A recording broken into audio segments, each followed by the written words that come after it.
Anyway, one more time, Yachai Music. You can check them out on the web, and you can get to them from my website at mikehagan.com, and click on the music section, okay? All right. Well, let's see. Let's get right to our guest, I think, here.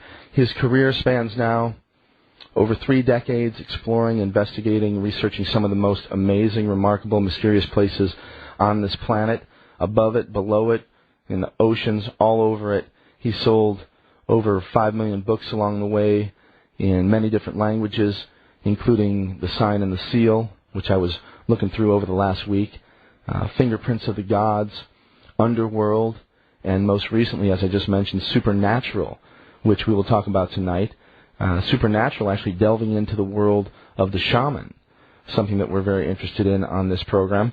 And he's collaborated with many different scientists and photojournalists, amazing photography that he's done over the years, and wonderful writers, and he's built an amazing body of work. Tonight he's going to share some of his experience with us. So let's welcome him, the legendary Graham Hancock. Thank you so much, Graham, for being on Radio Orbit this evening, and thanks so much for getting up at 5:30 a.m. in Great Britain to do it. That's a pleasure. Fortunately, I'm suffering from jet lag because I just came back from Japan, so I went to bed real early, and I woke up feeling fine and fresh this morning. My morning, your evening. All right, wonderful. We'll have a cup of tea or coffee or something like that. And already doing that. All right, wonderful. Well, as I was going through Sign and the Seal the other night, the first thing that sort of came to me was that it sort of turns out that there are more than 7 wonders in the world, and yes. and you've been involved in so many of them, and I thought that maybe to get things going for the audience, the portion of the audience that's not that familiar with your work, maybe you can just sort of start off at how this whole thing began with you, because it's an amazing story, but the beginnings are as relevant, I think, as the current work in many ways. Yeah, well, I've spent, I guess, the best part of the last 15 years writing about historical mysteries, writing factual books about some of the great mysteries of the past. But I certainly didn't start out with an interest in historical mysteries. I was originally a journalist, and I spent a lot of time in Africa. I was the East Africa correspondent for The Economist, and based in Nairobi in Kenya, and traveling very widely around that region. And back in the 70s and through most of the 80s, my interest was totally on current affairs, and politics and wars and famines and everything that one must deal with in the African context. Right. What happened was that one of the countries that I used to visit very regularly for my work as a journalist was Ethiopia. Ethiopia was very much in the news in the 1980s yes. for sad and unfortunate reasons. Yeah. Terrible famine and terrible series of wars racked the country, and made it a miserable and dangerous place to live during the 1980s.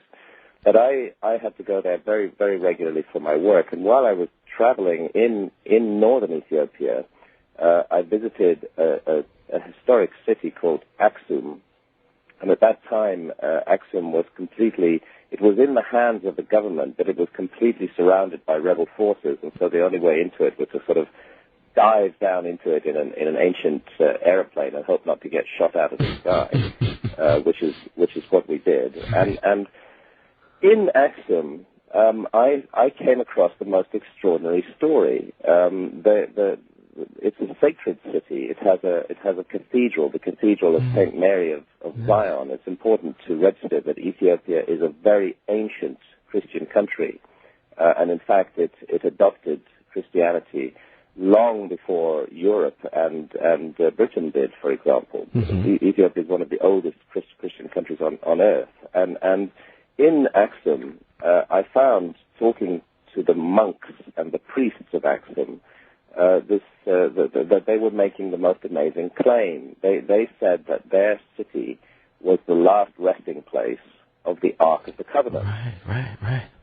Now, this is the same Ark of the Covenant that we're all familiar with from the wonderful Indiana Jones movie, Raiders of the Lost Ark, which had been released actually not long before I went to Axum. So I immediately pricked up my ears and thought, what on earth is this about? And I was taken to a chapel surrounded by steel railings in the courtyard of the Cathedral of St. Mary of Zion, and there I met an ancient monk who was the guardian of the Ark, and he explained to me very solemnly that in the building behind him was the Ark of the Covenant, and it was his role, his responsibility, his sacred trust to guard and protect the Ark of the Covenant. And could I see it? No, certainly I could not see it.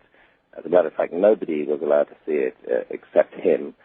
In fact, it was a very dangerous object on such rare occasions that it was brought out of the chapel. He explained that it was always wrapped in cloth and in leather bindings, and this was not to protect it from the public, but to protect the public from it. Yeah. And I thought this was the most extraordinary and fascinating story, but obviously I wasn't sure whether there was any truth to it or not. It became something that I wanted to investigate. Was this just a bunch of crazy old monks telling a story, right.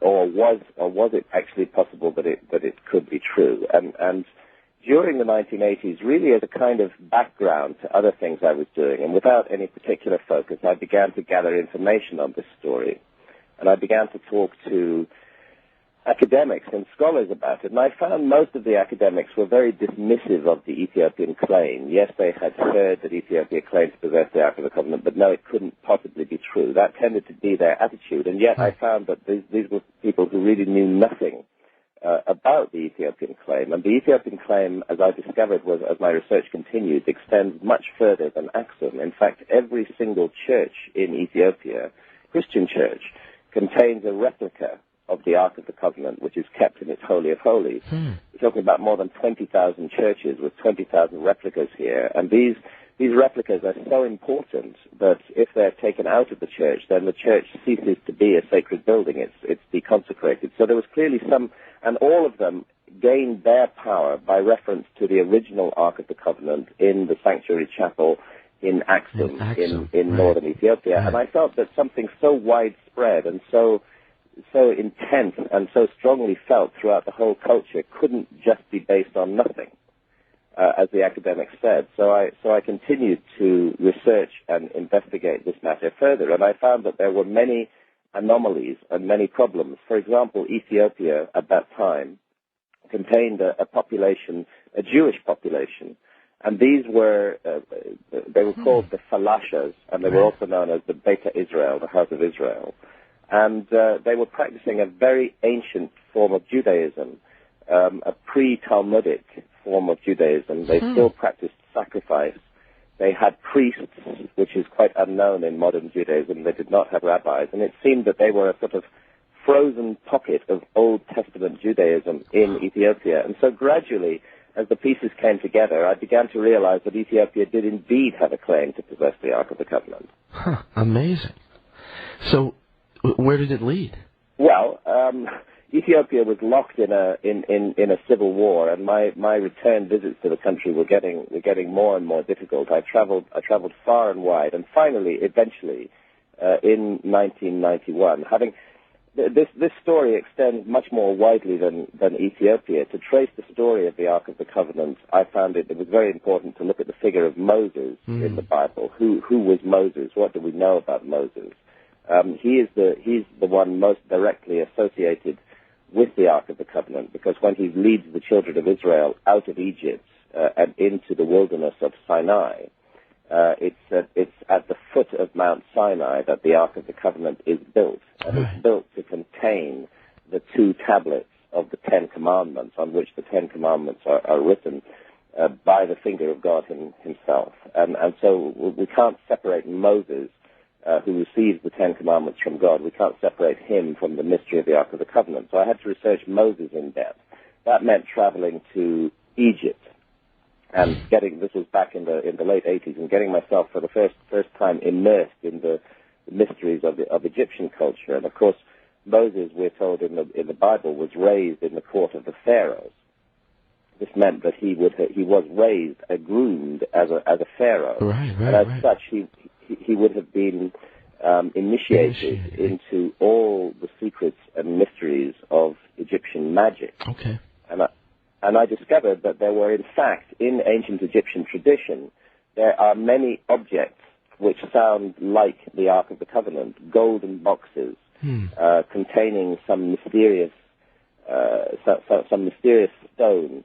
And these golden boxes are filled with a kind of radiant power, and if people touch them, they are struck dead by them. Exactly the same as we read in the Bible about the Ark of the Covenant.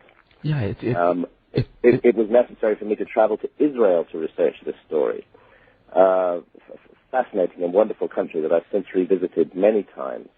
To talk to scholars in Israel, and as I began going into this matter with biblical scholars, I realized that there was a real problem, because the Ark of the Covenant is mentioned in the Old Testament more than 200 times. Right. But at a certain point, it just disappears from the story. And that disappearance from the story is round about 650 before Christ. It just vanishes completely from the story. And 100 years later, the city of Jerusalem is invaded and destroyed by the Babylonians. But at that point, it's clear that the Ark of the Covenant has already gone missing. The Babylonians don't get it. It isn't listed amongst the objects stolen from the temple by the Babylonians. So at that end, too, there's a great mystery. This object just vanishes from the story. And I began to realize that there was a strong case that it could have gone to Ethiopia, and I investigate that case in great depth in The Sign on the Seal. All right, yeah. Now, I've got two questions for you with regard to that. The first one is, in the literature, is there any reference whatsoever that it did disappear, or is it just sort of vanish without anybody even discussing the fact that it vanished? There's a quotation in Jeremiah where he, and this would put us around about 650 years before Christ, where he is effectively lamenting the loss of the Ark of the Covenant. It's a passage that's not widely noticed and sometimes interpreted in other ways by biblical scholars, but it's pretty clear to me. Okay. And what's intriguing is that exactly at that time in Israel, we had a king on the throne of Israel who is reviled in the Bible for his appalling and dreadful acts, and he's called Manasseh. And he persecutes the priests and the prophets, and it's said that the streets of Jerusalem run with blood, and he does something which is just unbelievable in the traditional Judaic context, which is he installs a pagan idol, a huge pagan idol, in the Holy of Holies of the Temple of Solomon itself. Now, the Holy of Holies of the Temple of Solomon is meant to contain only one object, and that object is the Ark of the Covenant. In fact, the Temple of Solomon was built as a house of rest for the Ark of the Covenant of the Lord.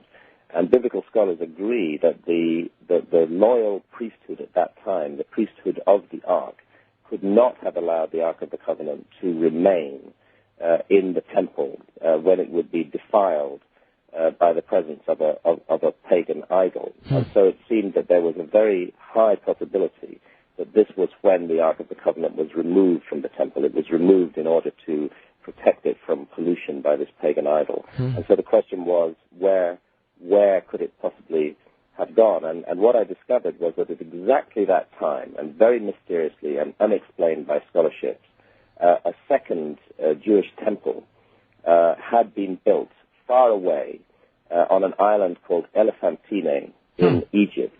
It's in Upper Egypt, in the middle of the River Nile, near the modern town of Aswan.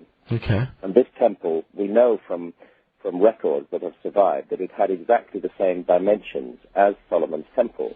But in the Judaism of the time, it was really extraordinary and inexplicable that a temple should be built anywhere outside Jerusalem. There was only supposed to be one temple, and that was Solomon's temple. And the only possible justification for building another would have been to house the Ark of the Covenant. So my explorations then took me in that direction to southern Egypt and to this island where this Jewish temple was built. Now, of course, what lies beyond southern Egypt are the deserts of the Sudan, and soon afterwards, the mountains of Ethiopia. And the Blue Nile, the Nile river system is made of two rivers, the Blue Nile and the White Nile, which join in Khartoum in Sudan.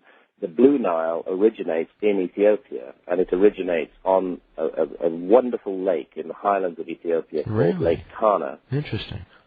And so I went off to Lake Tana, and there I found again more stories about the Ark of the Covenant and an island where they claimed that the Ark of the Covenant had first been brought before it was taken to Axum. And finally I had all the pieces together, and I had to go, to cut a long story short, and I had to go back to Axum in the middle of the Civil War.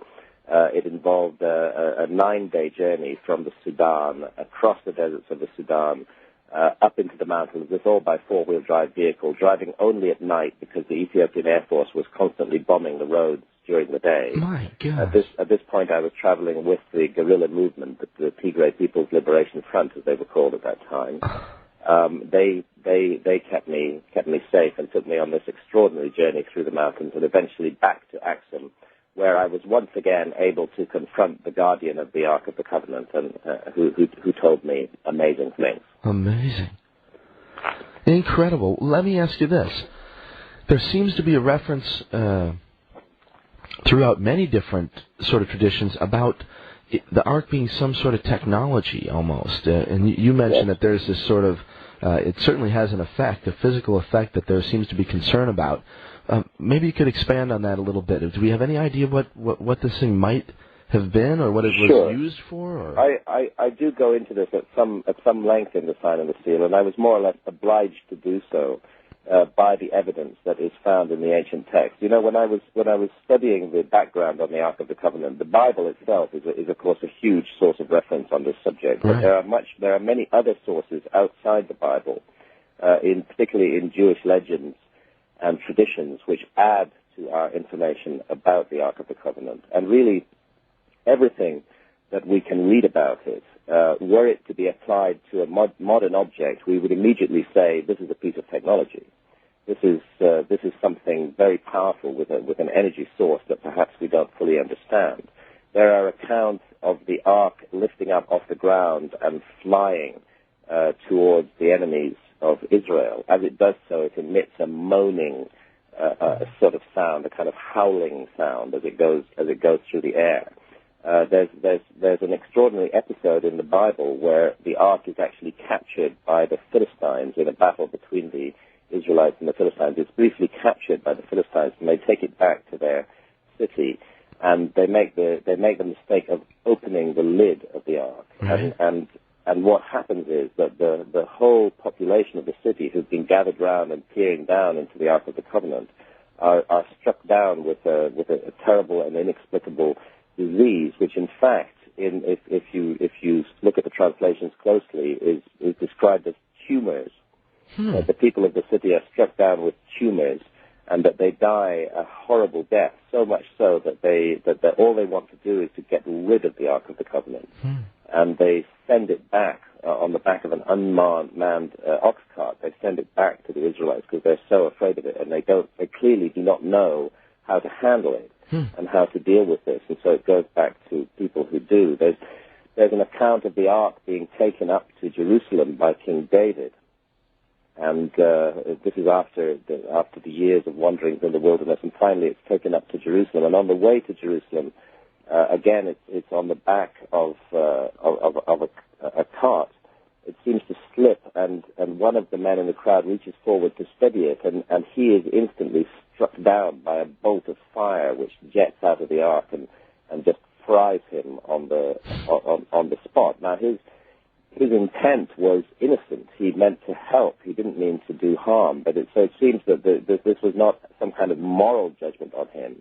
This was just something inherent in the properties of the Ark of the Covenant itself, that it has these incredible energy source, and the power jets out from it. And so from a compilation of many different accounts like this, I began to wonder seriously, could this be some kind of object of technology? And if it's an object of technology, how do we explain that? And I'm convinced the answer to that lies in the mysteries of ancient Egypt, the overwhelming evidence that ancient Egypt received a legacy of knowledge from an earlier culture, and that maybe objects like the Ark of the Covenant were part of this legacy of knowledge. I don't mean to put down its sacredness its connection to God, all of that is there as well. But just an objective study of the character of this object says to me technology of some kind that we don't understand.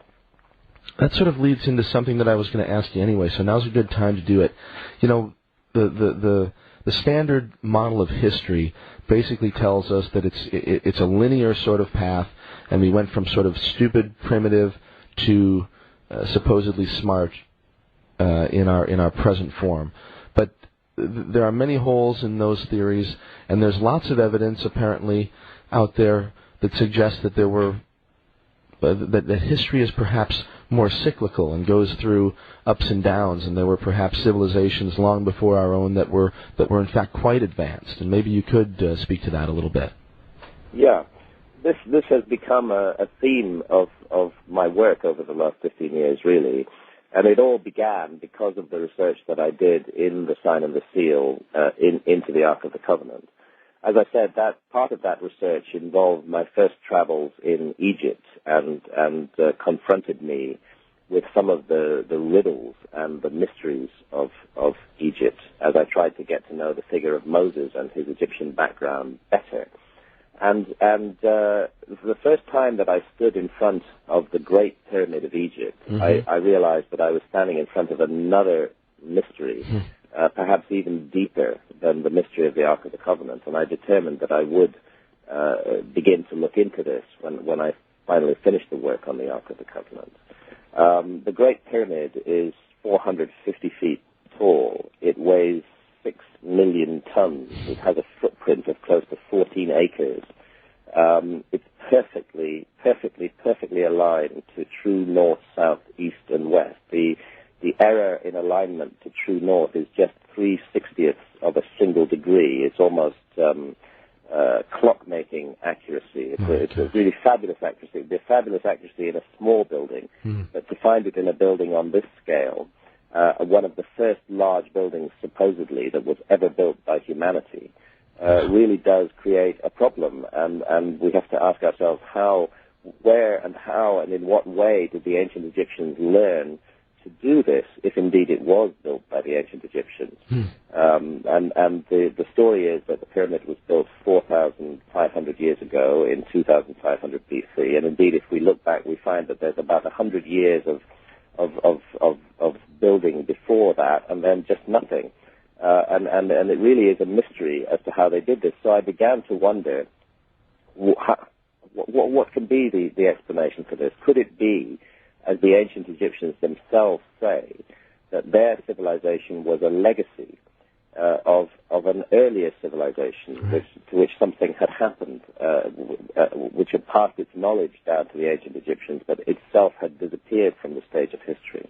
And I began to discover that this problem is so all over the world, and that history may indeed not be the straight line that we're taught in class. It may not have just been a continual ascent from primitive and stupid ancestors to the wonderful, wise, technologically modern world. It may be a much more complicated process than that, in which civilizations rise and fall, and some are obliterated entirely from the record. And this investigation eventually led me to write the book Fingerprints of the Gods, which is a comprehensive exploration of the possibility that we may have lost a whole episode of human history, a very important episode, and that this would need to be taken back very, very far in the story. We need to go back about 12,000 or more years to start finding the traces of that lost civilization, and that the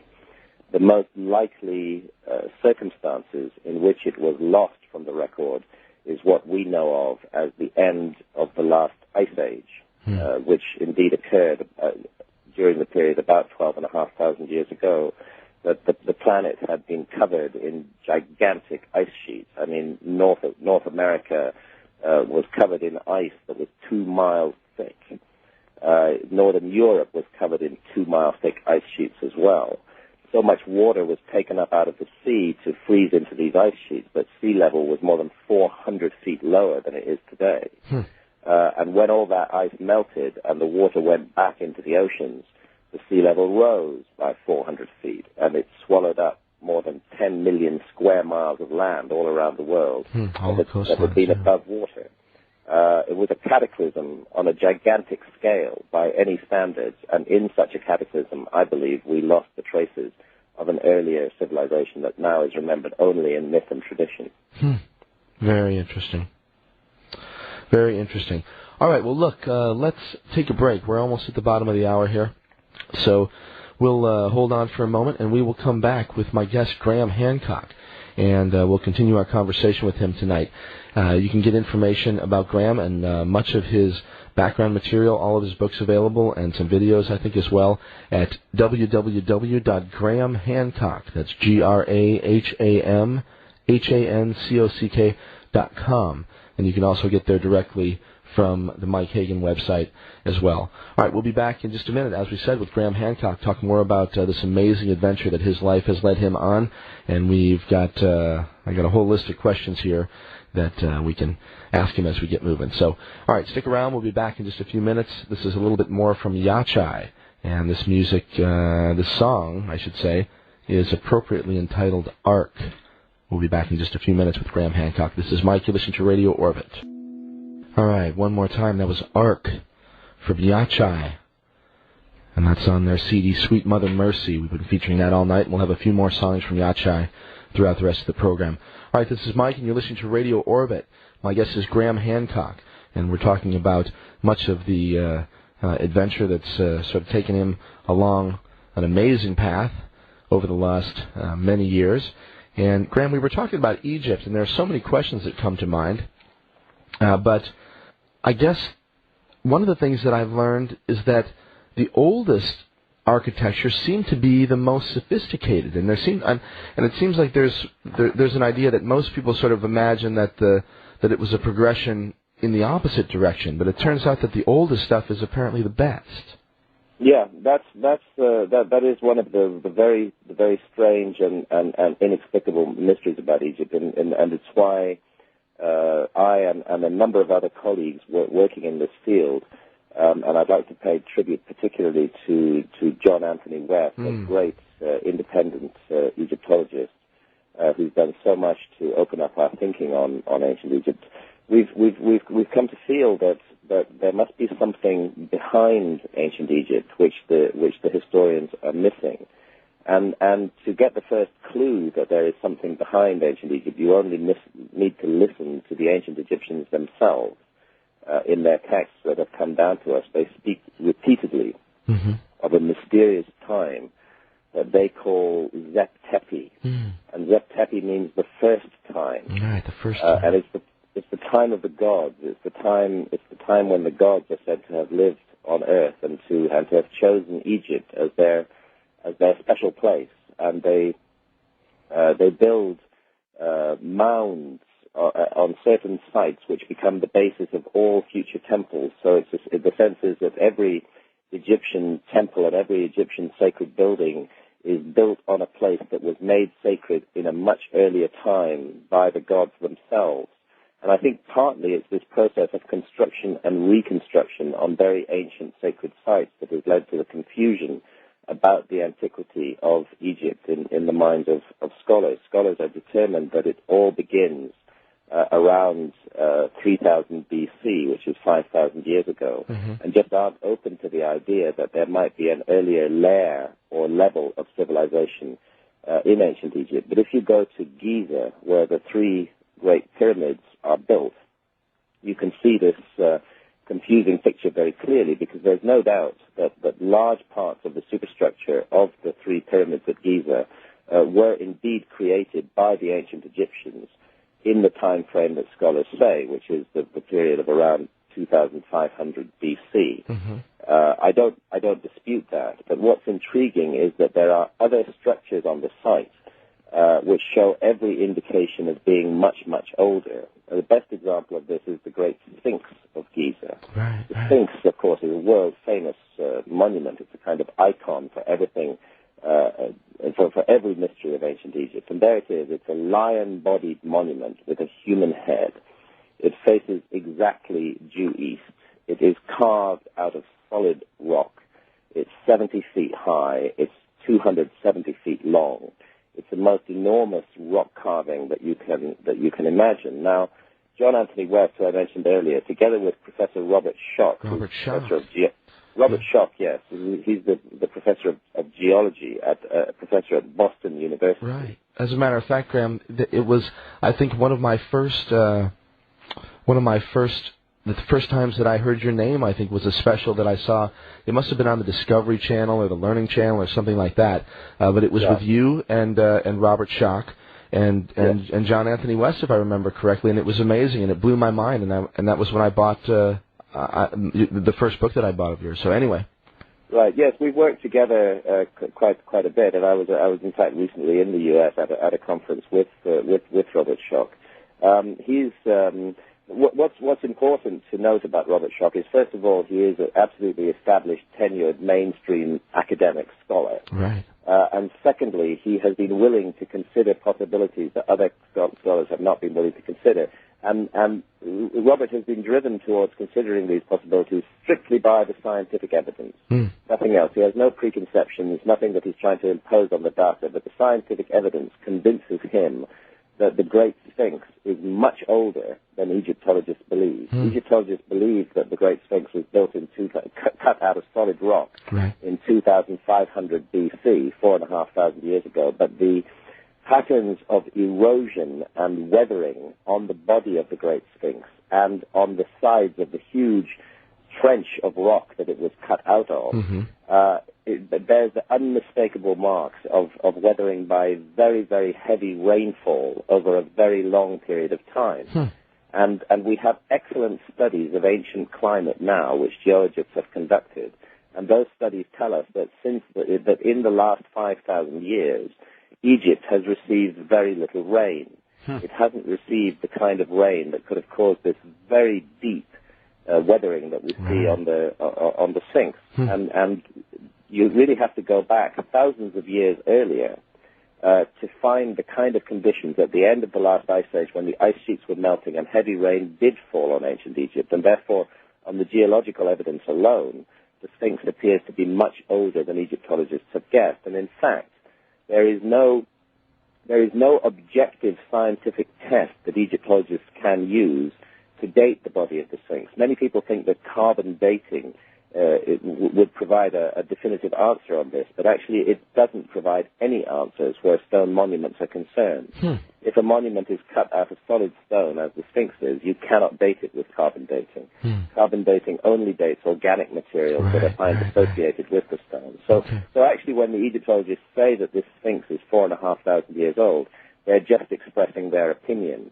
They aren't expressing a fact. And Robert Schock has provided very important counter-evidence to this Egyptological view and suggested to us that the Sphinx may be much, much older than we believe. There are other huge structures at Giza, so-called mortuary temples, the temple of the Sphinx itself, which are made of gigantic blocks of stone. These blocks weigh as much as 200 tons each, like a huge diesel engine on a train. My gosh. They've been lifted into position tens of feet above the ground, perfectly jointed and connected to one another. It really is like the work of giants. And in the case of the Sphinx temple, we know that whenever the Sphinx was built, that was the time that these gigantic temples were built, because they're made from the same rock that was cut out to create the body of the Sphinx. And therefore, if the Sphinx is older, then the temples are older. Now we ourselves, in our culture today, cannot very easily move blocks of stone weighing 200 tons. We can lift weights of that size, but it involves gigantic cranes, very, very high technology, and often takes weeks to get into position for a single lift. And here we have whole buildings created out of these absolutely enormous blocks of stone, and by all the geological evidence, way before anything that we call history began.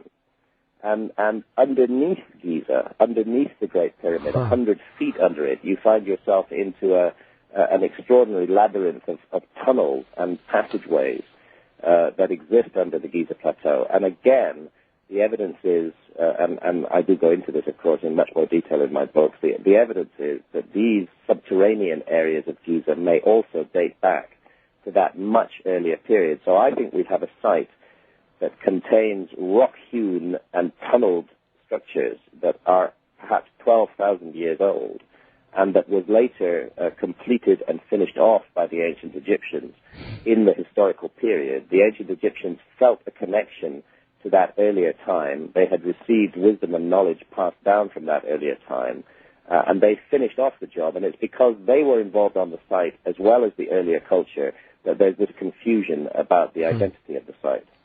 And then it sort of makes a little bit more sense then why it was a technology that seems to be lost over time. The way I figure it, it was something like this: that there was a former civilization, that it was destroyed in the gigantic cataclysm at the end of the last ice age. Mm-hmm. That there were survivors, that these survivors settled in different parts of the world. Mm-hmm. That they did not immediately attempt to rebuild their whole civilization in the way it had been before. Possibly they felt that they had angered the gods. Possibly they felt that they should not try to go that route again immediately. I think what happened was that they established something like monasteries in various locations, one of those locations being Giza in Egypt. Okay. And in these monasteries, they preserved the best of the wisdom of their culture, and they recruited new members of the monasteries from the local population that lived around them and trained them into the mystery, and thus preserved the knowledge and passed it down generation by generation until at around 5,000 years ago, not only in ancient Egypt, but all around the world, for reasons that are still mysterious to me, that seem to be connected in some way to a timetable that is expressed in patterns of stars in the sky, that they switched on ancient Egyptian civilization, just like a light being switched on, and that this was done all over the world at the same time. It's not an accident that in the Indus Valley in India and Pakistan, we again see a sudden emergence of civilization between 5,000 and 4,500 years ago, the so-called Indus Valley civilization. Right. We see it in China at exactly the same time, and lo and behold, we see it in the Americas as well. Right. Because you have pyramids being built in Peru 4,500 years ago, at exactly the same time that the ancient Egyptians are doing their work on the pyramids in Giza. So it's as though a message from deep antiquity, a knowledge and a system of knowledge was preserved for a very long time and then put back into action at the beginning of what we think of as history. All right, interesting. With regard to Giza, well, actually, I'm going to close one circle, actually. You mentioned that you were talking about Moses earlier.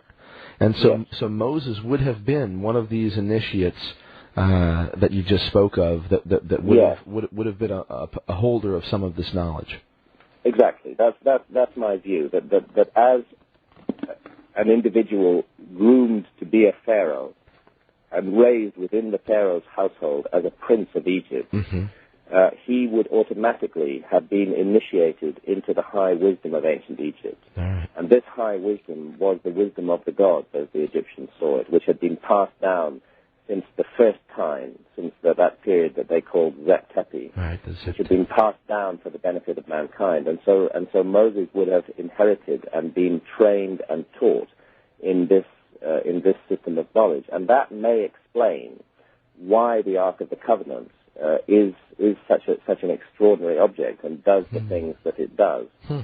Because the knowledge for that came out of that heritage, that legacy, that also created mysterious monuments like the pyramids of Egypt, which we would find very hard to build today. But it was a high technology of a kind from deep in prehistory, and therefore it's not an accident. It's obviously intriguing that other objects like this are described in the ancient Egyptian texts. All right. Well, a minute ago you were also speaking about this labyrinthian tunnel system underneath Giza. Now, I remember a few years ago, actually, there was quite a bit of talk about it. There was a sort of a buzz on the internet, and I read a lot of stories about this, that, and the other thing, but it sort of quieted down or something, and I don't know. I'm curious about it. Maybe you could give us your take on what's happening. Yeah, there's something odd going on. You're right. There was a buzz about this. The buzz really began in the early 1990s, about the time that John West and Robert Schoch, myself, and also another very close friend of ours and a co-author with whom I've worked several times, Robert Baval. Sure, all of us sure. were focusing on the mysteries of the Giza Plateau, and at exactly that time, a German engineer called Rudolf Gantenbrink, who had been hired by the Egyptian government, the Egyptian Antiquities Department, to do some accurate measuring inside the Great Pyramid. Rudolf Gantenbrink conducted an exploration of a very mysterious feature of the Great Pyramid. The Great Pyramid, I mentioned earlier, we need to just to picture again the gigantic scale of this monument. Right. That it's a 6 million ton monument, and it's 450 feet tall. Oh my gosh! And it isn't solid stone inside. It's full of galleries and passageways and chambers inside. When you enter the Great Pyramid through the north face, through the entrance in the north face, you find yourself in a system of passageways which rise at a steep angle of about 45, 50 degrees. And these passageways are about 3 feet high and 3 feet wide, so you have to crouch as you walk up them, as you labor your way up them very, very steeply. Right. And then you find yourself at about a quarter of the way up the height of the Great Pyramid, but you're inside it. You find yourself that this narrow entrance passageway opens out into a huge gallery, and this is called the Grand Gallery. And it's 30 feet high, and it looms over your head, and you just have this sense of enormous space receding forever. And at that level, there is also a horizontal passageway that leads you to one chamber, which is called the Queen's Chamber, for no good reason. It's just a name that Egyptologists have given to it. There's no specific connection with queens whatsoever. Okay. And then right up at the top of the Grand Gallery, there's another chamber, and this one, again, for no good reason, is called by Egyptologists the King's Chamber, and it's a very large, beautiful room lined with granite blocks. Now, both of these chambers have a very extraordinary feature. In the north and south wall of each chamber, there is a small hole. The hole is square, and it is about 9 inches high and 9 inches wide, and in fact it's the opening to a tiny passage. And these passages angle up through the body of the pyramid. And in the case of the passages from the King's Chamber, they actually emerge on the outside of the body of the pyramid, and both of them turn out to point at specific stars in the sky in ancient times. The ones in the Queen's Chamber, further down the Great Pyramid, it also has two shafts like this, one going north, one going south. But they do not emerge on the outside of the pyramid. They stop somewhere inside the pyramid. And so this German engineer, Rudolf Gantenbrink, designed a robot. And the purpose of the robot was to explore these shafts. And when the robot went up the shaft of the Queen's Chamber, it discovered, lo and behold, another door about 150 feet further up the shaft. Another door with metal handles, leading who knows where. There was a sense that behind that door there might be some great discovery to be made, if only it was possible to access it. But it was like a tantalizing puzzle that the ancient Egyptians had set us, almost as though they were waiting for the time when we could develop the technology to explore these shafts, because they can only be explored with technology. They're much too narrow to put a person inside. And this is where the real problems began, because as soon as that discovery had been made, the Egyptian authorities closed the research down and wouldn't allow any more research to be done on the site. Now, there is talk that a new robot has been designed. In fact, I know for a fact that a new robot has been designed, and it's been designed at the University of Singapore. They're working closely with the Egyptian Antiquities authorities, and I would expect within the next 6 to 9 months that we are going to hear reports of what that robot finds. It needs to be able to go through that second doorway and search into the cavity that lies beyond it. But we will definitely be hearing more about this later this year. Not later this year, within the next 6 to 9 months. Whether what we hear is the whole truth is another matter, because there has been a great deal of secrecy surrounding this investigation ever since that first robot was sent up the shaft. It's almost as though the powers that be do not want us to know what's going on, and we can't even be certain that explorations have not taken place already, which we haven't been informed about. The same goes for work around the Sphinx. John Anthony West and his team conducted seismic survey work around the Sphinx, and there, with Robert Schoch, and their seismic work indicates very clearly the presence of a large chamber underneath the left forepaw of the Sphinx in the bedrock, a very large regular cavity. Now, one would have thought that archaeologists would have been rushing from all over the world to explore that chamber and find out what is in it. But in fact, again, no further research has been allowed, at least officially, since that time, which obviously raises legitimate suspicions that something that we don't know about is going on here. Particularly since there are traditions in ancient Egypt of a kind of hall of records, a hall of archives, preserved from the time of the gods. What a likely location it would be that we might find that hall of records either inside the Great Pyramid or underneath the body of the Great Sphinx. So these are intriguing areas of inquiry, but unfortunately, the detailed, open research that needs to be done so far has not been done to follow any of this out. Amazing.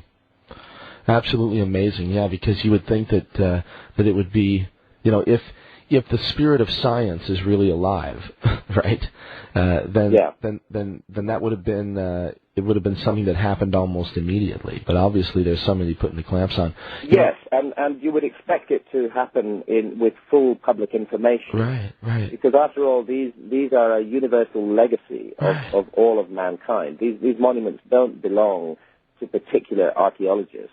It's just or even to particular governments. They're a universal legacy of the whole of mankind. We all have an interest in knowing their secrets. Their secrets have been preserved, for a reason up to now, and that is I believe, for the enlightenment of mankind. So I find it very, very disturbing that there is this degree of secrecy and intrigue surrounding research at the pyramids and the Sphinx. But I have to say it doesn't surprise me because knowing academics as I do, they are extremely territorial. They are extremely jealous of their own areas of research and territory. They deeply resent the involvement of outsiders in these matters. And it's partly because Rudolf Gantenbrink, the engineer who designed the first robot, was not an archaeologist, was not an insider to the world of Egyptology.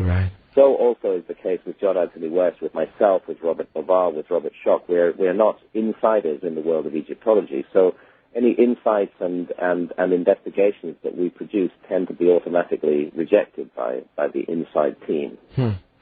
Yeah, well, regardless of the evidence therein, and this is the problem, is that it's a sort of attack the messenger sort of thing, without looking at the information that's there, which is without looking at the information. In general, the whole notion that lies behind all this of a cyclical process in history, that great civilizations of the past may have been destroyed and erased from the historical record, leaving only few traces here and there. Such ideas are very, very unpopular with academics. Of course, it touches on the whole issue of Atlantis and the whole issue of the Great Flood. Many of these ideas, mainstream archaeologists and academic scholars simply refuse to consider them. They even without any investigation, they somehow automatically know that the ideas are wrong. And this, of course, is very bad science. Science should keep a very open mind on all possibilities until those possibilities have been definitively disproved. And the possibility of a lost civilization and its connection to a great global flood has not been definitively disproved. It remains a very real possibility. And in the absence of mainstream science investigating it, a few individuals, such as myself and others, have devoted our time to investigating these problems.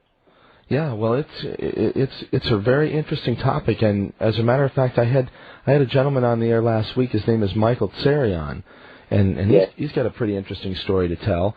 And then Walter Cruttenden is a guy who I think you're familiar with because... Well, Walter Cruttenden has done very important work, and perhaps we can touch on that in the next segment, because Walter's work helps to explain why there should be a cyclical rise and fall in civilization, why this process should occur. Right. Okay, well, good. Let's do that. Let's take a little break, and we'll come back and we'll talk a little bit about Walter's work and what you think about it. And I know that you were at that conference, I think it was called the Conference on Precession and Ancient Knowledge. That's right. And that was in Sedona, just quite recently. Yeah. Right. Okay, well, maybe we can talk a little bit about that and what came out of that conference, all right? Sure. All right, everybody, this is Mike, and you're listening to Radio Orbit. My guest is Graham Hancock. He's coming to us live from Great Britain, and we appreciate him being up at this early hour of the morning to share stories, information, and knowledge with me and my listeners. So we'll be back with Graham in just a few minutes. As I said, you can get him on the web at www.grahamhancock.com. That's Graham Hancock, Hancock.com, and you can also get there directly from the MikeHagan.com website, all right? Okay, we're going to play a little bit of music here from Yachai, returning to Sweet Mother Mercy, and this song is called Cave. We'll be back in just a few minutes with Graham Hancock. Stick around. This is Mike. You're listening to Radio Orbit. That's right. This is Mike, and you're listening to Radio Orbit. And my guest tonight is Graham Hancock. And we're talking with Graham live from Great Britain, and he's been sharing some amazing stories with us about research and experiences that he's had all over the globe. We've been talking about Egypt recently, but we're going to move along to some other things, and I've got a lot of questions for him as well. So let's get right back to it here with Graham Hancock. All right, Graham, thanks for sticking around with us. That's a pleasure. We were talking about Walter Cruttenden before the break, I think. That's right. We were talking about Walter Cruttenden and this idea of the precession of the equinoxes and how it's relevant in perhaps this cycles of the ages with civilizations coming and going, so to speak. Yeah. This issue of precession of the equinoxes, it sounds like a very technical term. And perhaps I should just explain that a little bit to some of the listeners. Please. It's a term that is used in astronomy. Any culture that observes the sky over long periods of time will become aware that the positions of all the stars in the sky is changing very, very slowly, and that this change is in fact cyclical. And that over an immense period, which is just short of 26,000 years, the positions of all the stars in the sky will return to their starting point. Okay. It's like a huge clock in the heavens. Right. And one of the things that this regular clock-like change of positions of all the stars in the sky allows us to do is to mark and commemorate great periods of time and very ancient dates. For example, to bring this back home to the United States, at the Hoover Dam in the United States, when the dam was completed, and I believe that was in the 1930s sometime. Right, in Nevada. The architects who built the dam also built a huge piece of sculpture connected to the dam, which is actually models the positions of the stars in the sky over the dam at the time the dam was completed. And the very reason they did this was quite interesting, was they said that if, for example, our civilization were to collapse, and in 10,000 years, archaeologists were to come along and find the remains of the Hoover Dam, if they found that sculpture with the star positions as they looked over the dam at the time of completion, they would be able to work out from the changed positions of the stars exactly when the dam was built. So the stars provide a kind of universal calendar in this sense. Now, the mainstream astronomical explanation for why this happens, why the stars change their positions, is not that the stars themselves are moving, although they are, but the movements are so slow that they're not detectable over long periods of time. It is that the platform from which we view the stars, namely our Earth, has as a wobble. This is the official explanation. Right. This is not Walter Cruttenden's explanation. Exactly. That there's a wobble on the axis of the Earth, and that this wobble takes just under 26,000 years to complete a circle. And because we're standing on this wobbling Earth, the effect to our eyes is that the positions of the stars in the sky change. Okay. Now this movement has been very, very helpful to those of us who are researching ancient civilizations, because with modern computers, we can actually simulate the positions of the stars in the sky at any time over the last 26,000 years. Right. And this is where Robert Bauval's work needs to be mentioned, because using precessional calculations, Robert Bauval has been able to show that the pattern of the three great pyramids on the ground at Giza is identical to the pattern of the three stars in the belt of the constellation of Orion, as those stars looked 12,500 years ago in 10,500 BC. This is yet another indication that the Giza site may be much older than we imagine. Likewise, the Sphinx, gazing due east, would have looked precisely at the constellation of Leo, the lion, rising on the horizon on the spring equinox in 10,500 BC. So the phenomenon of precession seems to be locked into many ancient monuments. This is the first thing to recognize about it. But the second thing is, maybe the effect that we call precession and that we see as a change of positions of the stars in the sky isn't caused by a wobble on the Earth's axis.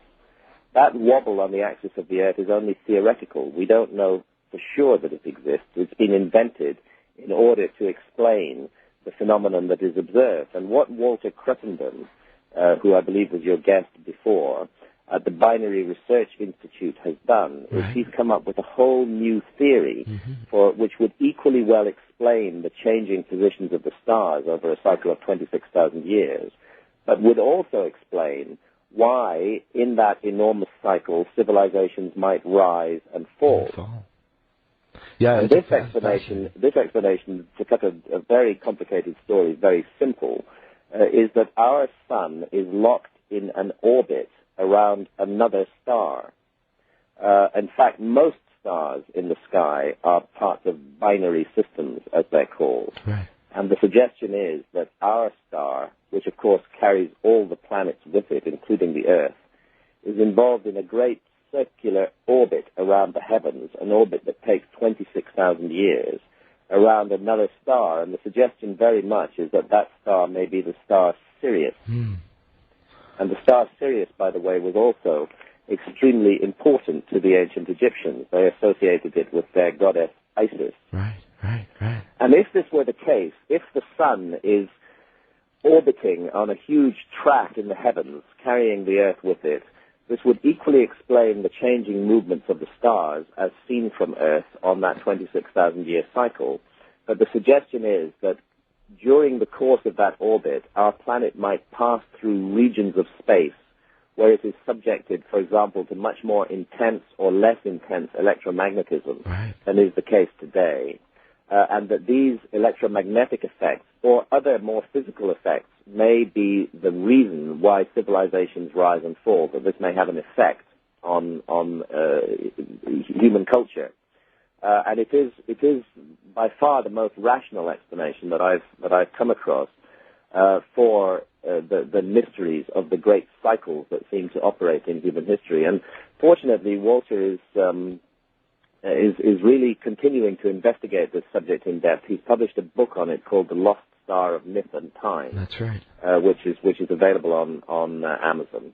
And Walter's book lays out in great detail the very solid scientific basis of his theory, and he has astrophysicists and astronomers working with him, and I suspect we're going to see more and more information out of Walter's Binary Research Institute in the coming years that will further support this theory. Well, I agree, Graham. He's doing really interesting work, and for those of you who missed that program, just go over to the archives on the website, and you can go listen to that show with Walter Cruttenden. It was from in November. So, yeah, real interesting stuff. In fact, it was I interviewed him right before that conference that you guys all participated in Sedona. That's right. Well, that was the conference I mentioned that Robert Schoch was also at it, right. and I was at it. It was in Sedona in November, and it was a very useful gathering of minds from all over the world to focus on this problem of ancient civilizations, ancient knowledge, and the way that civilizations sometimes just seem to get lost entirely from the record and are memorialized only in myths and traditions and in certain artifacts and objects that just don't fit the conventional picture of history. Mm-hmm. Well, I think that this question that I have here will be related to something that you might want to talk about. It has to do with South America, and I remember one time, and I'm not sure where, but I think that I heard you describe once these areas in South America that had these amazing tunnel networks under ancient cities, and these were also associated with mounds and pyramids again. And I don't know, maybe you could talk about that a little bit, because I'm thinking that it ties right back into Giza, like you were talking about before. Well, it does. I mean, very, very specifically in the Andes Mountains, around the city of Cusco in Peru, and also the very ancient city of Tiwanaku in Bolivia, you have again gigantic megalithic constructions on a scale very similar to those of Giza, where ancient peoples were moving huge blocks of stone weighing hundreds of tons each and putting them up into walls and temples and other structures that just beggared belief. I mean, if you go to Sacsayhuaman, which is a huge site outside of Cusco in the Andes, you find these enormous walls of blocks of stone. There isn't a single block of stone in those walls that weighs less than 50 tons, and some of them weigh in the range of 300 to 400 tons. My God! And they've been brought distances of tens of kilometers and put into place in these gigantic walls. Now, the official view is that these walls were the work of the Incas just 400 or 500 years ago. But in fact, there isn't a single report that connects the walls to the Incas. In fact, the only report that exists is of the Incas attempting to add just one stone to these walls and dismally failing to do so. Huh.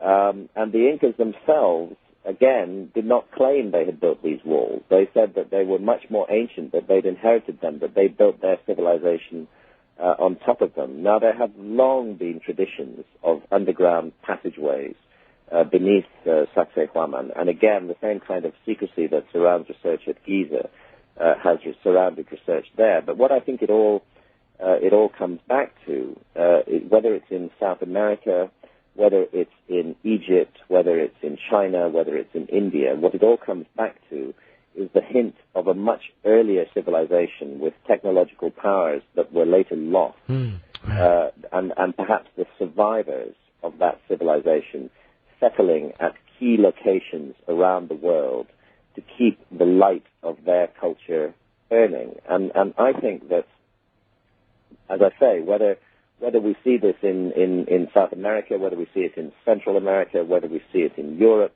whether we see it in Africa, what we are seeing are the traces of the same worldwide global civilization. And I honestly believe I've done a great deal of work on this, not only in Fingerprints of the Gods, but also in a later book called Underworld, where I, in fact, went scuba diving all around the world to look at rumors of underwater ruins. Right. I think that what all this has to do with is the loss of a great civilization from our record around about 12,000 years ago, and that is precisely the time that the last ice age came to an end, that sea levels began to rise, and in fact they rose 400 feet, that 10 million square miles of land was swallowed by the sea. 10 million square miles of land, by the way, is the size of Europe and China added together.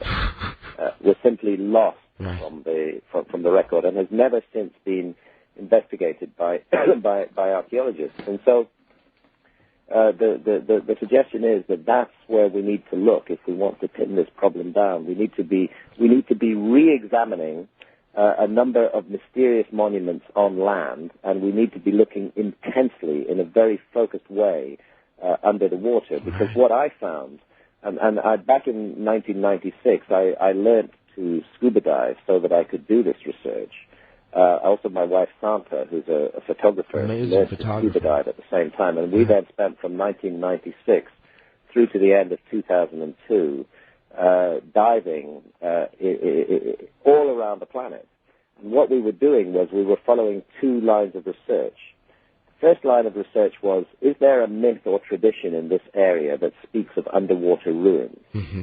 And there's a fantastic number of places in the world where people preserve a memory of a great civilization that was destroyed by a flood. This is the story, of course, is most widely known from the Bible and the story of Noah's Ark. Right. But actually, it's very specifically remembered in many different parts of the world. traditions, certainly, yeah. For example, off the coast of India. So my first decision as to whether I would dive at a particular spot was if there was a local myth or tradition that spoke of underwater ruins there.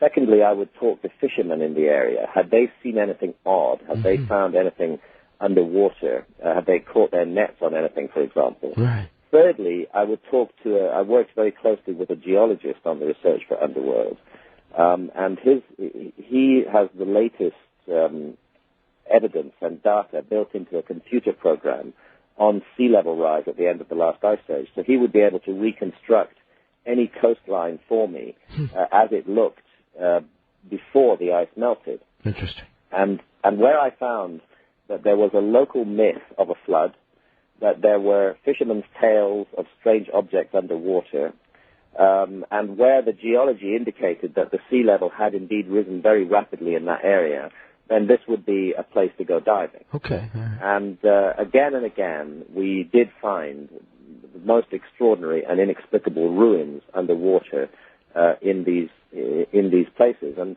this was basically the kind of research that one author can do is just scratching the surface of this problem. What is needed is the attention of large and well-funded oceanographic institutes to focus on this problem in more detail. Because, of course, there is a thing called marine archaeology, but marine archaeologists are mainly interested in shipwrecks from the historical period. They aren't interested in the possibility of the ruins of a lost civilization lying underwater, because the picture of history that they have doesn't allow for that. So in a way, their theory of the past prevents the facts from being examined. Astonishing. You know, I had on my list here, I had Yonaguni, and I also had a question perhaps about Southeast India. And you've sort of begun to address that. Maybe you could talk specifically about those places.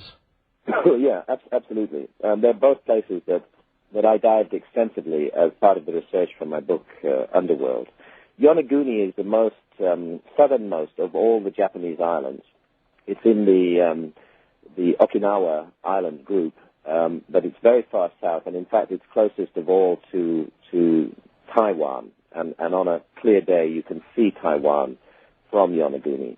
It's a remote island with a small population, and it's always been known amongst scuba divers as a great diving location. Because, amongst other things, hammerhead sharks gather into huge schools off the coast of Yonaguni, and you can have very exciting shark diving there. Cool. Right. Now, there was a local diver, a man called Kiichiro Aratake, brilliant diver, based in Yonaguni. I learned much that I now know about diving from him. Who made an amazing discovery in about 1987. He was checking out new dive sites around the island of Yonaguni, looking for more places to take his clients. Okay.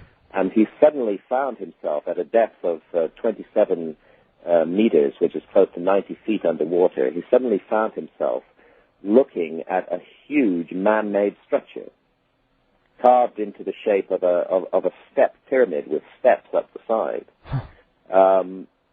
This gigantic structure looming over him. And before his air ran out, he began to explore it and investigate it. And just realized that this couldn't be some sort of natural artifact. It had to be man-made. And what was it doing 90 feet underwater? Very, very, very puzzling. So he went back many times. He started to take photographs of it, and eventually I saw those photographs in 1996, and immediately I decided that I had to learn to dive and go see this structure. Amazing. Since then I've done, I would say, close to 300 dives on the Yonaguni structure itself, and I have no doubt that we're dealing with a gigantic piece of man-made stone carving. Just as the Great Sphinx is carved out of solid rock, so also this object is carved out of solid rock. It has beautifully regular right-angled steps all the way up it. It has sculptures carved into the surface of it, and it is part of a group of monuments along the southeast coast of the island of Yonaguni, all of which were submerged 10,000 or 12,000 years ago. And at that time, there isn't supposed to have been any civilization in Japan or anywhere else in the world. The same goes for Southeast India. My wife, Santa, I mentioned she's a photographer. Yes. Her first language is, in fact, Tamil, which is the language that's spoken in southern India. Right. And when we traveled in southern India for our research, she was able to gain the confidence of the local fishermen who talked very openly and freely to her. And they told her that offshore of two places that we investigated, one is called Mahabalipuram and the other is called Pumpahar, that offshore of both of these places there were underwater ruins. And from the fishermen's point of view, the underwater ruins were quite annoying because they would catch their nets on them, and sometimes a free diver would have to go down, take some risks, and release the net. Right. And they said they told lots of people about these underwater ruins, but actually nobody would listen to them or believe them that the underwater ruins were there. So we mounted an expedition over 2 years, in 2001 and 2002, and dived on these structures exactly where the fishermen said. And by the way, there's a myth there as well of a great city that existed off the coast, and they say that the gods became angry at the beauty and perfection of the city because it was even more beautiful than the cities in heaven, and that for this reason they sent a flood to swallow up the city and take it away. And to cut a long story short, we did discover ruins off the shore in both of these locations. Some of them very deep, down to depths of 30 meters, close to 100 feet underwater. Some of them in less deep water. And sure enough, when the tragedy of the Indian Ocean tsunami occurred 2 years later, and briefly the bay in front of Mahabalipuram was emptied out as the waves receded, everybody saw that these ruins that we had found with our diving 2 years before were indeed there. And hopefully now, some serious research will be done to investigate these ruins and find out what on earth they are. Right, that was an amazing story. I remember reading in one of the maybe New Scientist or something like that that when the tsunami emptied the bay prior to the wave coming in, that it just revealed this amazing ruinous city down there. Underwater city. And the thing about it is that it goes out much further than just the bay in front of Mahabalipuram. We were diving on structures as much as 5 kilometers, 3 miles from the shore. Wow. So we're looking at a very, very extensive remains here, some of which are extremely ancient because they've been underwater for more than 10,000 years. Absolutely amazing. All right, well, look, Graham, I think that's a good time to take another break here. We're just about the bottom of the hour. So let's do that, and we will come back, though, and move along a little bit further, and let's talk about your new book, Supernatural, because, interestingly, this ties in as well, and you've now entered into the realm of the shaman. Yes. All right, well, let's do that. We'll come back in just a few moments. My guest is Graham Hancock, and you're listening to it with Mike Hagan on Radio Orbit. We're going to continue with some appropriate music. Once again, this is Yachai, and with regard to information on the web, you can get both to Graham's website and to Yachai's website, both of them directly from MikeHagan.com. If you want to get directly to Graham's website, just hop on there and go to www.grahamhancock, Graham Hancock, HANCOCK.com, and put them in your bookmarks. He's got a wonderful site and covers a lot of this breaking news with regard to these particular topics as well. He's got a great news section over there. So we will be back with Graham in just a few minutes, and in the meantime, one more from Yachai. This is called Mama, a wonderful song that has to do with the vine that we're going to talk a little bit about, I imagine, Banisteriopsis capi, this particular vine that's combined with another plant, Psychotria viridis, I think it's called. But at any rate, they make this concoction called ayahuasca, and that's what this song is about. So we'll be back in just a few minutes with Graham Hancock. We'll talk about his new book, Supernatural. Stick around. All right. That's Mama from Yachai, from Sweet Mother Mercy, and music inspired by the work and the teachings of legendary Peruvian shaman Don Augustine, who has done wonderful things with my friends Jeff and William from Yachai. And that song is available for download on the website. If you go over to MikeHagan.com and just click on the music section, just a page down, you'll see Yachai prominently presented there. And you can download that song, Mama, from Sweet Mother Mercy. And that's compliments of the guys, so thanks a lot. And the website, of course, is directly available there as well.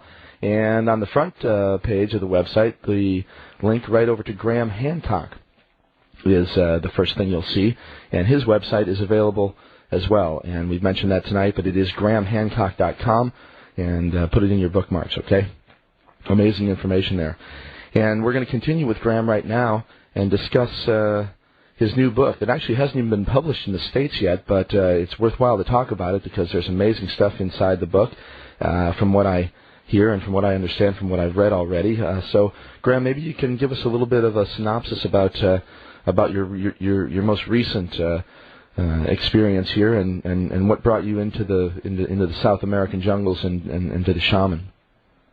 Well, the book is called Supernatural, and the subtitle is Meetings with the Ancient Teachers of Mankind. The book is published in Britain. It was published in Britain in October, and it's also just been published in Canada.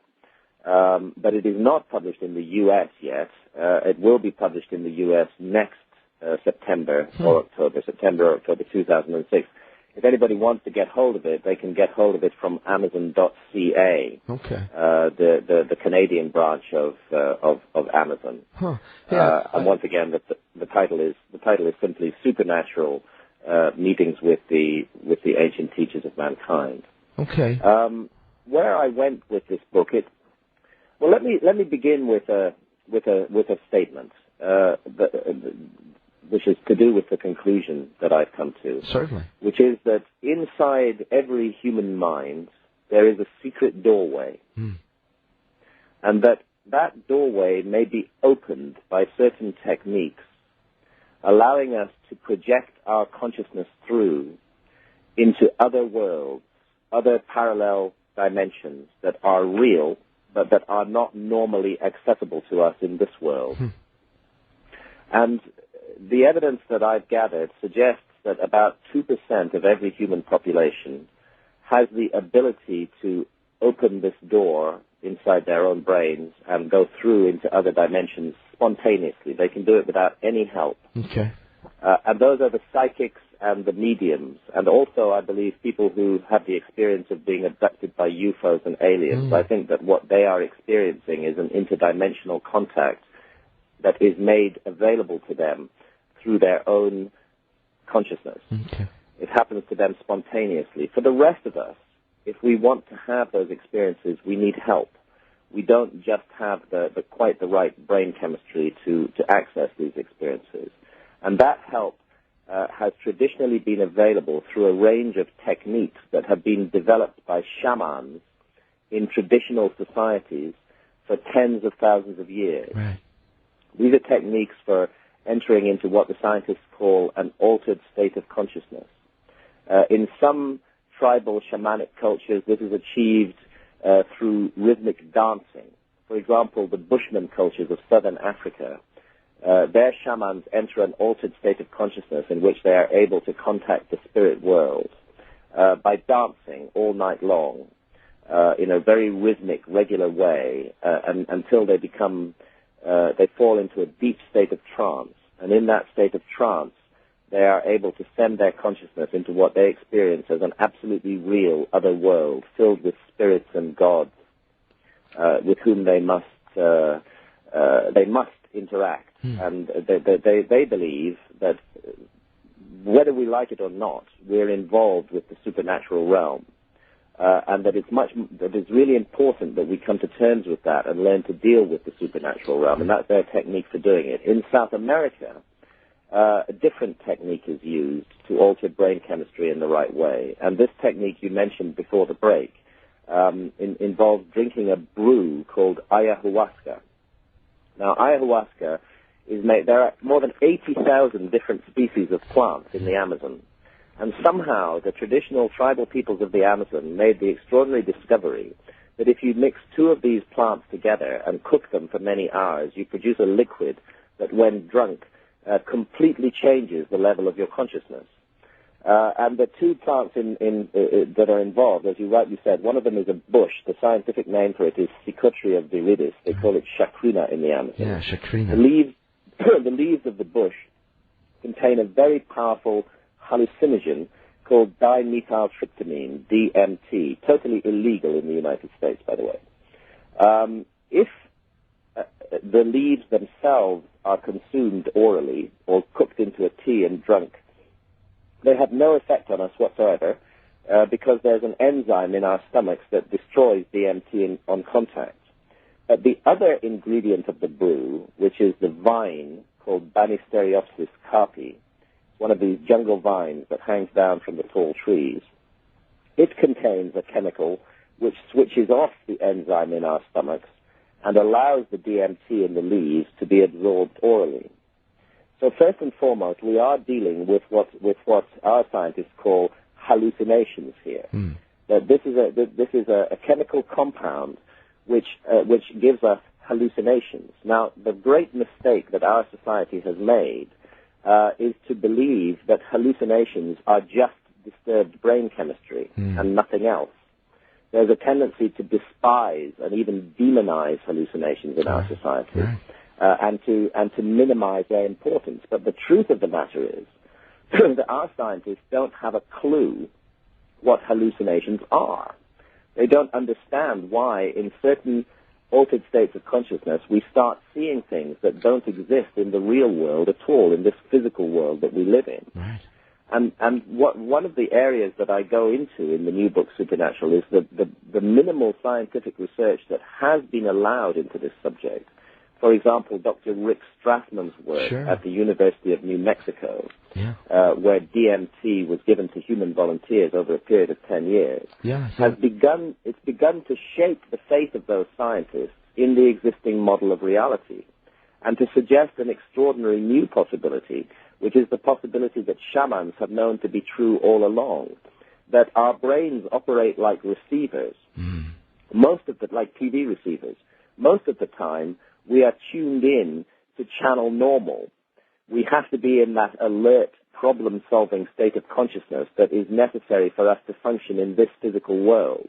But that it is possible, through the use of shamanic techniques, whether it's drinking ayahuasca or dancing all night, as the case of the Bushman, that it is possible to retune the receiver wavelengths of the brain and give our consciousness access to other levels of reality that are normally closed to us, and that these levels of reality appear to be inhabited by intelligent beings who wish to communicate with us. This is what shamans have known all along. And it's a proposition that our society, which is so firmly rooted and grounded in the material world, that our society has difficulty in accepting.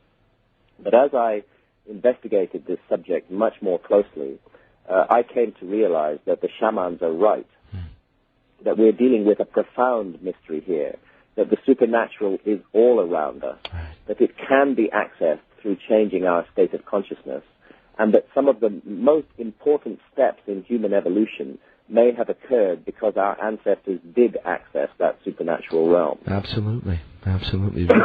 Very interesting, Graham. I've. That's why I say it's like a doorway. That's the best way I can see it. To put it in very simple terms, it's like deep inside our own mind, buried beneath the level of our consciousness, is a doorway that's always been waiting there for us, which we can open, which allows us into a much wider reality than we normally inhabit. Right. Now, the work of Rick Strassman, and he did wonderful work there. I've actually interviewed Dr. Rick Strassman before. And good. And one of the remarkable things about DMT, and you make the point that dimethyltryptamine is a Schedule I illegal substance here in the United States. Well, interestingly, it exists naturally in all of our brains. That's right. We all have it. Yes. We all have DMT in our brains, and as Rick Strassman's pioneering work at the University of New Mexico has shown, it is produced by the pineal gland. Yes. It is a natural substance in the human body, and evolution did not put it there for nothing. It's there for a reason, and that Rick's conclusion is precisely the one that I've just mentioned, that it is there to allow us to access the spirit world, for want of a better word. Right. Let's call it the spirit world, as the shamans do.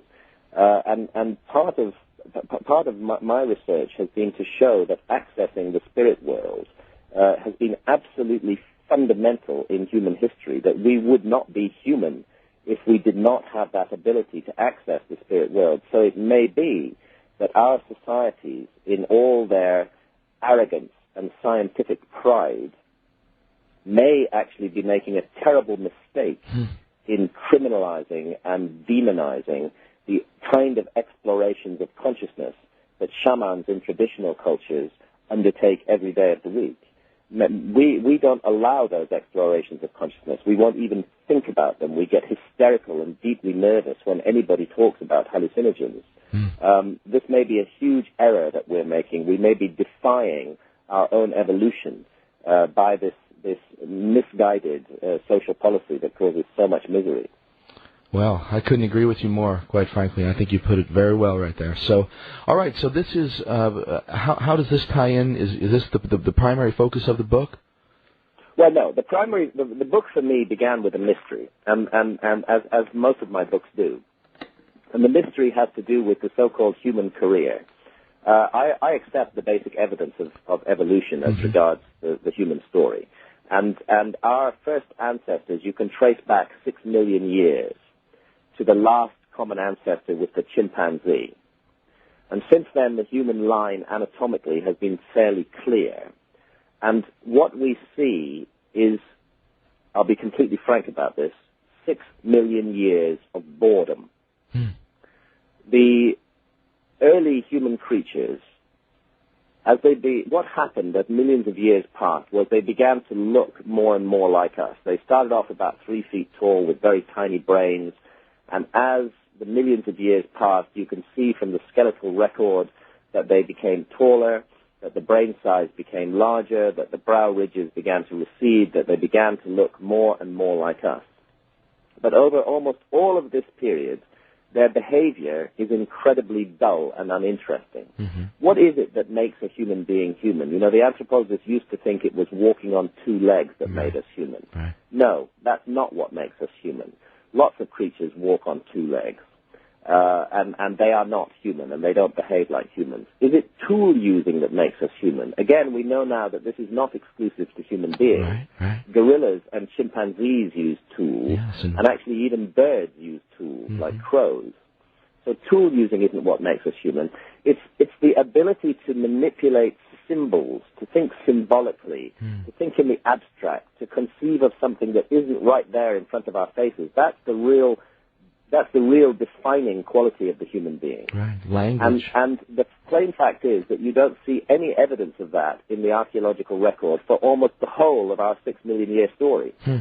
Even when our ancestors had reached full anatomical modernity, in other words, when they looked exactly like you and me, when their brain size was identical to ours, which starts about 200,000 years ago, even then their behavior was just incredibly dull and boring, with no creativity, no innovation, no sign whatsoever of a spiritual life, no symbolism, no art, no evidence of abstract thinking.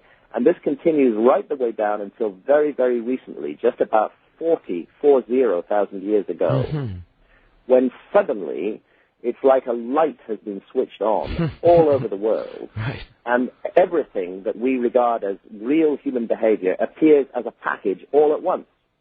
And right there with that package, the very beginning of the package, are these extraordinary works of art that our ancestors painted on the caves in Europe and on rock walls as far afield as Australia and South Africa. And the mystery of these works of art, and that was really what drove me to investigate us, is that the very first and earliest things they show are supernatural beings.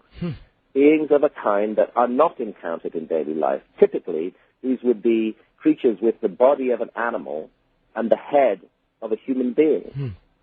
Now, where do we see such things? We don't see them in daily life, but we do see them in altered states of consciousness. This is one of the mysteries, is that the latest lab research, for example, Rick Strassman's research at the University of New Mexico, his volunteers were seeing exactly the same kind of mysterious supernatural beings that are painted on the cave walls and in the rock shelters from 35,000 years ago.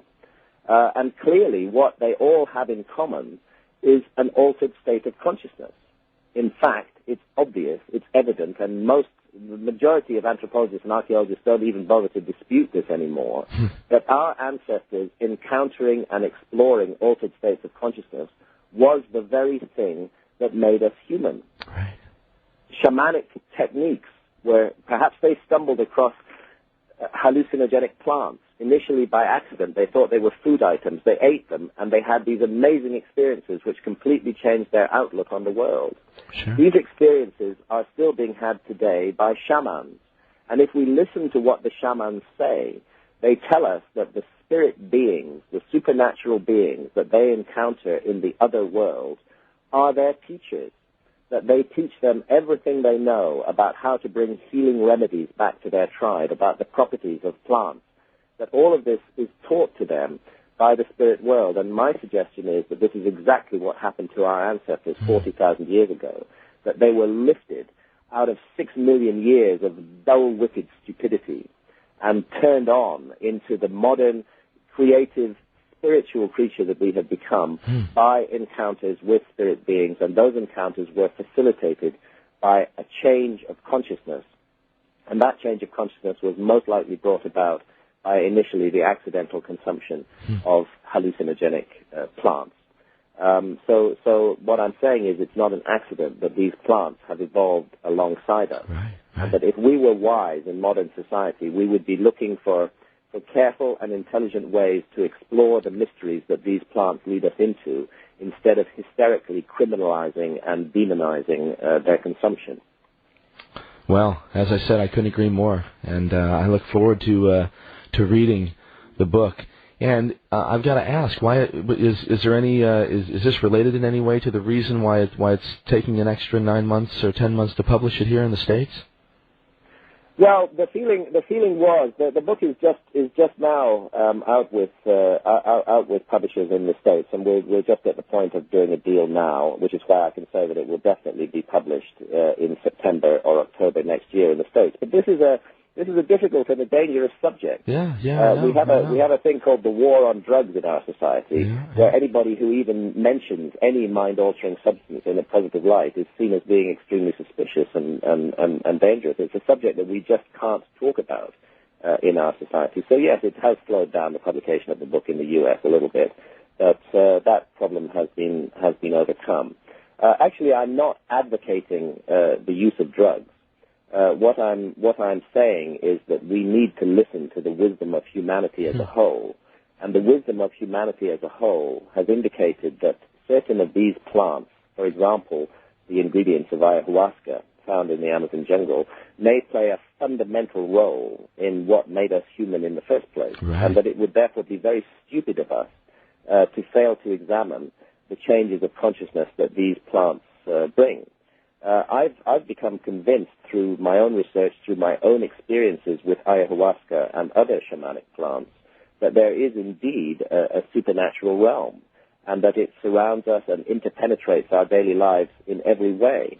But that normally we cannot gain access to it because we are so focused on just surviving in the physical material world. Right. I think that everything that people call supernatural experiences, whether it's encounters with fairies and elves in the European Middle Ages, whether it's the beings that we like to call aliens in the modern world, I don't think those are nuts and bolts physical aliens from other planets coming here in metal spaceships. Right. I think they're much more like the spirit beings that shamans encounter. In fact, the connections are eerie and stunning between the beings that shamans encounter and so-called alien abductions.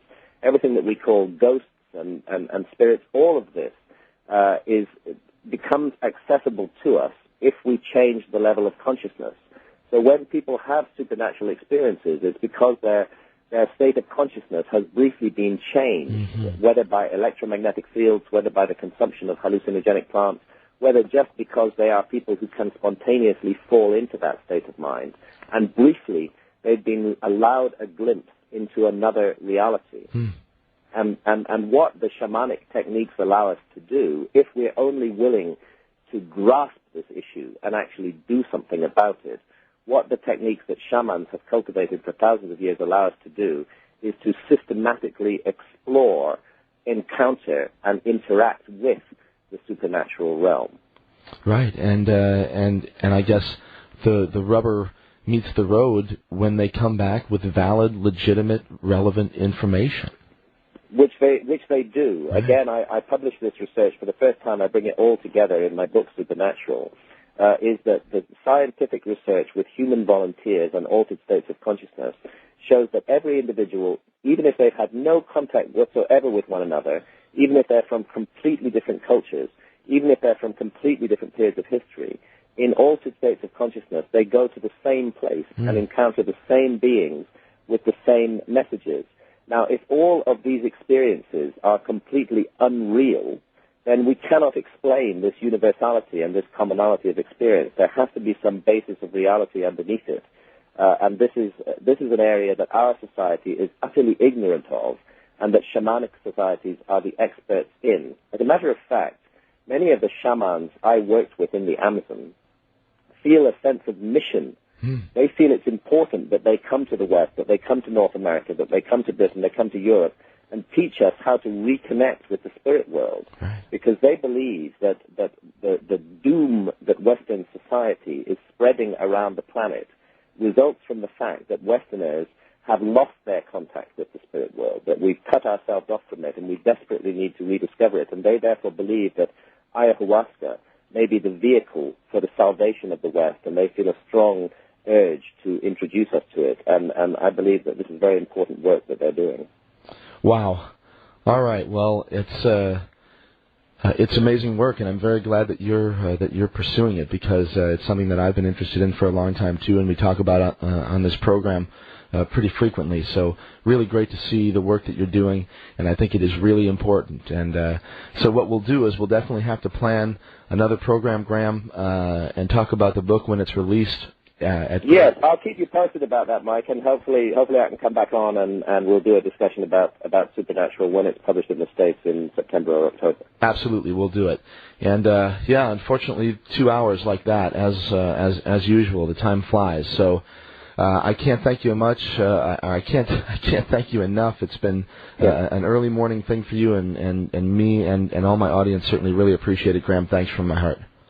Real pleasure to talk to you. Look forward to the next time. Yep, we'll be in touch. Thanks again, and we'll talk to you soon. Take care. Bye. All right, everybody, that was Graham Hancock. Thanks once again for a wonderful sharing of information and experience, and you can get more about Graham at www.grahamhancock, Graham, Hancock.com, and once again, he'll be in the archives at my site within 24 hours or so. All right, so this is Mike, and next week, Joseph Chilton Pierce, and we'll have an interview that I did a couple of weeks ago with Joe Pierce, and I'm going to talk about a little bit about some Christmas tradition, sort of ties into what Graham and I were talking about in the last segment of the show. But anyway, come on back next week, and we will do it up. I'm not sure who's coming in after me right now, but hopefully somebody's coming pretty soon, because I'm ready to hit it. Had a great show, and I am intellectually done now after that conversation. Amazing stuff from Graham Hancock, and thanks one more time for the work that he's doing. All right, let's finish things off with Yachai. Thanks to Yachai Music for providing all the music for the conversation tonight. Wonderful stuff from Jeff and William, and you can get to them at www.yachaimusic.com. We're going to finish things off with Icaro Paro El Amor. This is Mike. You're listening to Radio Orbit. Come on back next week.